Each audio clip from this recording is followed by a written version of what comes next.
Hello everyone, I am Rachna. Welcome back to my YouTube channel. In this video, I am going to explain short questions of our 10th class poem Dust of Snow. तो चलिए इस video में आपको जो important short questions हैं वही बताए जाएंगे और अभी आपकी हर एक पोम के short answer type, long answer type और यहाँ तक कि सीन स्टैंजा है वो भी मैं आपको कराने वाली हूँ। तो अगर आप लोगों ने चैनल को अभी तक सब्सक्राइब नहीं किया है तो सब्सक्राइब कर लें ताकि जो भी न्यू नोटिफिकेशन हो वो आप तक पहुँच जाए।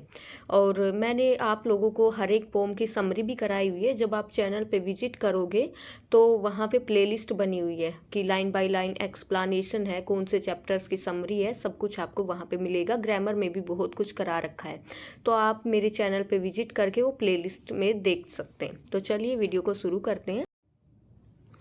तो क्वेश्चन नंबर फर्स्ट देखते हैं, how does poet present nature in this pome. कहते हैं कि इस पोम में हमारे पोइट ने नेचर को किस तरह से प्रेजेंट किया है।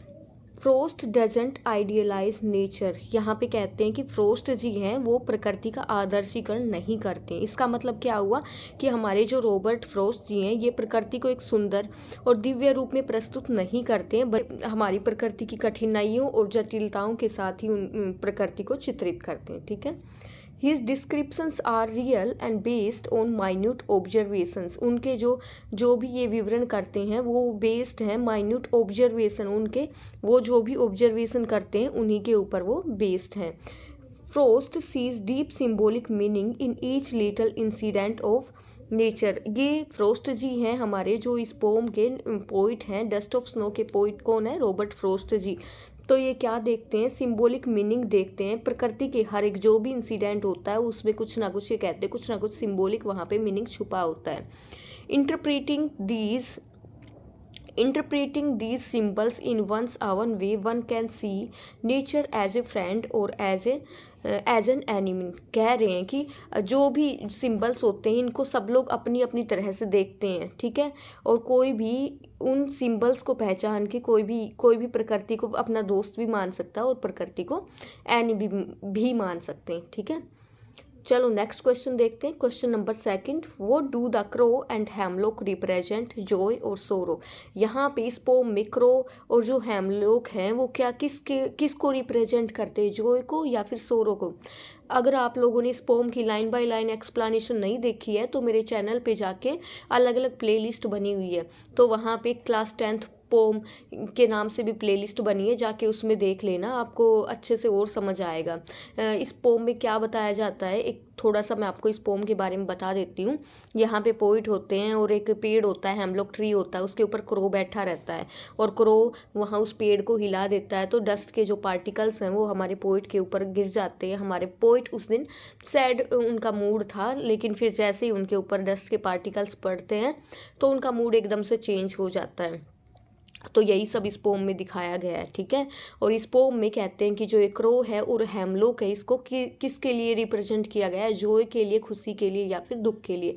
What does the dust of snow that the crow sex of A hemlock tree stand for. कहते हैं कि जो डस्ट ऑफ स्नो थे वो किसके लिए स्टैंड करते इस पोम में। चलो आंसर देख लेते हैं। The crow and the hemlock stand for सोरो। तो हमारी जो ये पोम है ना, यहाँ पे क्रो को भी और हेमलॉक ट्री को भी लोग मानते हैं कि ये इनको अच्छे नहीं मानते, ना ही क्रो को ना ही हेमलॉक ट्री को। हेमलॉक ट्री होता है एक पॉइजनस ट्री और क्रो भी, जैसे आप लोगों को तो पता ही होगा, बोलते हैं कि क्रो तो काव काव करता है, बल्कि कोयल को अच्छा मानते हैं लोग। तो इन दोनों को ही दुख का प्रतीक माना जाता है। Dust of snow stands for death और अनर्सा। ये जो डस्ट ऑफ स्नो के पार्टिकल्स हैं इनको प्रतीक माना जाता है किसका? डेथ का। अनर्सा का मतलब जड़ता का प्रतीक माना जाता है। The snow shaking off from the tree stand for renewed life. जो स्नो है जो कि एक क्रो के हिलाने से जो स्नो गिर गई वो किसके लिए स्टैंड करती है? रिन्यूड लाइफ के लिए, नए जीवन, नव जीवन के लिए। ठीक है। चलो नेक्स्ट थर्ड क्वेश्चन देखते हैं। Where was the crow sitting. हमारी ये जो पोम है इसमें क्रो कहाँ पे बैठा हुआ था? वो did it shake down on the poet. और क्रो ने क्या हिलाया था, क्या गिर गया था फिर पोइट के ऊपर? तो क्या किया था? क्रो कहाँ बैठा था? The crow was sitting on one of the branches of A hemlock tree. Crow कहाँ पे बैठा हुआ था, किसी एक ब्रांच पे बैठा था हेमलॉक ट्री की पे। The poet was standing beneath this tree, और हमारे जो पोइट हैं वो इस पेड़ के नीचे खड़े हुए थे। The crow shook down some dust of snow on poet, और जो क्रो है उसने हिलाया उस पेड़ की टहनी को, और कुछ डस्ट के स्नो पार्टिकल्स, डस्ट के पार्टिकल्स पोइट के ऊपर गिर गए थे। ठीक है, जैसे ही वो क्रो, क्योंकि पेड़ के ऊपर बैठा था और क्रो ने पेड़ की टहनी को हिलाया, तो वहाँ से हिल के जो स्नो डस्ट के पार्टिकल्स, स्नो के जो पार्टिकल्स थे वो पोइट के ऊपर गिर जाते हैं। ठीक है, चलो नेक्स्ट क्वेश्चन नंबर 4 देख लेते हैं हम अपना। What does Frost say had changed his mood? इस पोम में कवि कहते हैं ना, ये लाइन कवि बोलते हैं, has given my heart A change of mood. तो यहाँ पे ये पूछा गया है कि फ्रोस्ट जी ये बात कहते हैं, हैज़ चेंज्ड हिज मूड, ये क्या है कि क्या किससे इनका मूड चेंज हो गया था, क्या है ये बात। तो answer, the poet was standing beneath a hemlock tree. हमारे जो पोइट है इस पोम में वो खड़े थे हेमलॉक ट्री के नीचे। Sorrow and detection had settled on his heart, और उनके हार्ट में सोरो, दुख और उदासी उनके मन में छाई हुई थी। Just then a crow shook off some snow dust on the poet, और तभी वहाँ पे क्रो पेड़ की टहनी को हिला देते हैं और स्नो के पार्टिकल्स पोइट के ऊपर पड़ जाते हैं। The poet says that this act of the crow. तो यहाँ पे हमारे पोइट कहते हैं कि क्रो का ये जो कार्य था इसने brought about A change in his mood. इस काम से, क्रो के इस काम से उनके मूड में चेंज आ गया था, उनका मूड चेंज हो गया था। ठीक है, इज दैट क्लियर? होप समझ आया होगा आपको। Next question, what is dust of snow. कहा गया है कि ये डस्ट ऑफ स्नो क्या है। वॉट डज द पोइट से हैज चेंज्ड हिज मूड, क्या चीज़ थी जिससे कि पोइट का मूड चेंज हो गया था। How has the poets mood changed, poet का मूड कैसे चेंज हो गया था।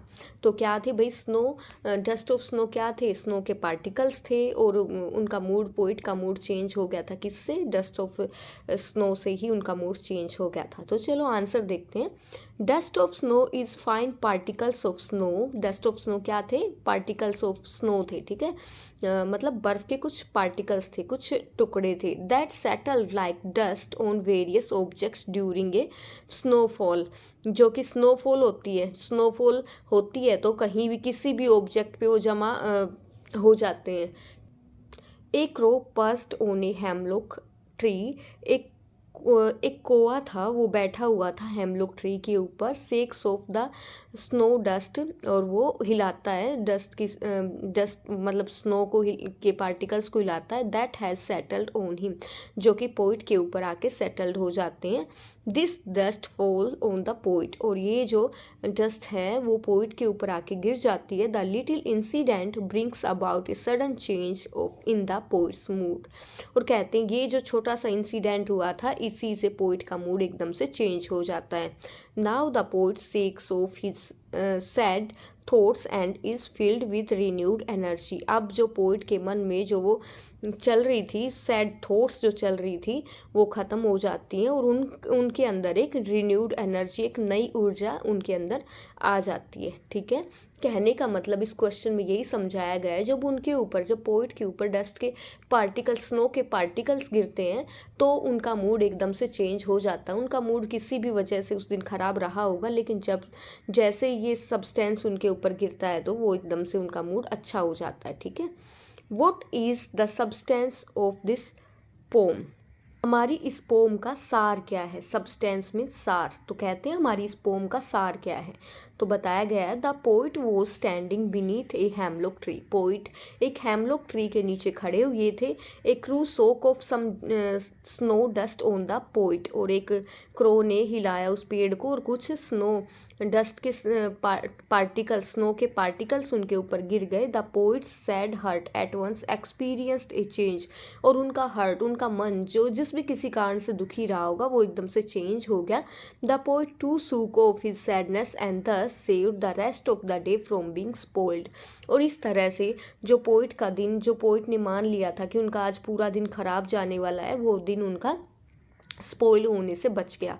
अब उन्हें लगने लगा कि नहीं, अब मेरा दिन खराब नहीं जाएगा, बल्कि अब मेरा दिन अच्छा ही जाएगा। ठीक है, तो ये था हमारी इस पोम का सार था। ठीक है, नेक्स्ट क्वेश्चन देखते हैं।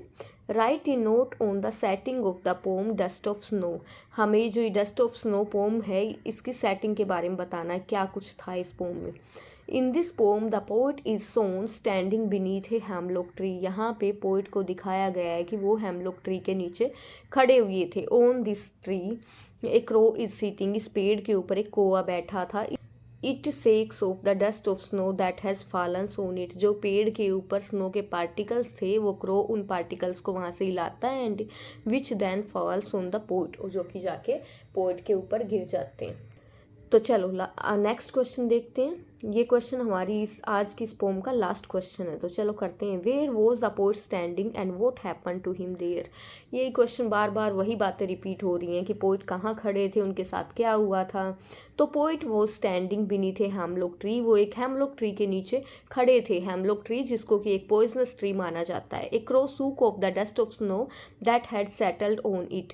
और जो क्रो था उसने उस पेड़ के ऊपर जो स्नो के पार्टिकल्स गिरे हुए थे उनको हिलाया, और वो जो डस्ट पार्टिकल्स हैं, when this dust fell on the poet, जब वो डस्ट पार्टिकल्स पोइट के ऊपर गिरे, a sudden change came in his mood. तो उनके मूड में एकदम से एक अचानक से एक परिवर्तन आया। It ended all the regret that had field in his mind. और इससे वो सारे रिग्रेट, वो सारे दुख तकलीफ़ें उनकी ख़त्म हो गई जो कि पोइट के मन में चल रही थी।